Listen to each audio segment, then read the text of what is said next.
what it's doing is it's forcing me and companies like myself to find ways to maintain my productivity with technology and automation and reduce the number of employees I have.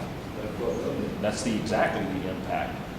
Where in many cases, I'd rather have a human being trained in operating equipment or developing computer programs or something to make products.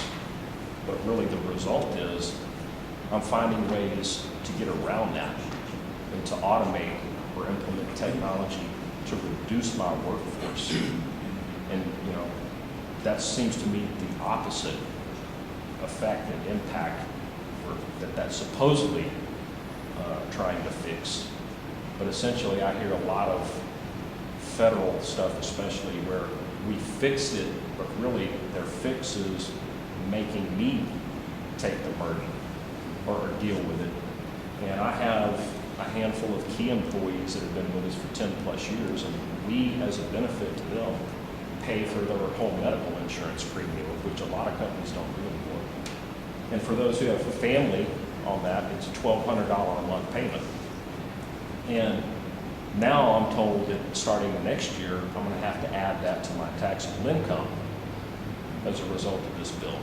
So now my medical insurance premium, where we pay that so that my employees have insurance and are not a burden to others, now I'll have to be taxed on this, and it seems to make no sense to me. We're taking money out of our pocket here and just finding ways to get by with less, not encouraging us to add and grow our businesses. So I just want to make clear that in my industry, we're always seeking ways to improve, grow, and innovate, but it's very difficult when you have to do it and reduce the number of people you have there because you can't afford to maintain them. Well, it's killing, it's a job killer. I mean, this bill is killing jobs. And Bob, and I talked about this as well. I think a lot of small business owners who want to provide health care will not be able to afford it. And what they will do is basically opt out. They'll just pay the penalty under the bill and put all their employees on the government-run exchange.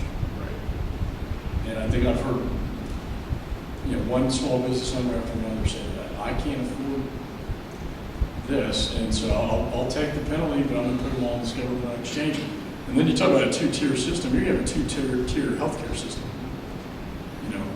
Doctors that will take government patients and doctors that will take people that can pay. And that's, unfortunately, I think the outcome of this bill is going to be a two-tiered medical care system where you've got some people that are getting ration care, not quality health care. And at the end of the day, it's going to be a bad thing for them. Congressman, if I may, I'd like to absolutely echo everything. Like you said, we're a similar size manufacturer, similar industries, and we're in the process right now of adding equipment to reduce workforce. We have HSA healthcare. We got away from PPOs because of the cost, and now we're going to get penalized from that coming out of the bill, outside of the 1099 reporting, which your office is responding to me on as well. And it makes it very difficult. And we'd love to increase the amount of employees that we have. We'd love to grow our business, and that's why we're there. And to take care of our people. We're the same way. We pay for 100% of the benefits for our employees.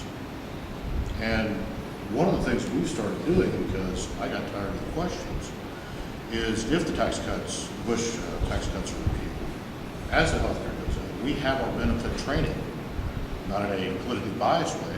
I'm educating the employees. This is what the federal government's doing. When you see your checks go down by this amount, this is why. This is what's happening. It's not the evil employer, so that they're aware of.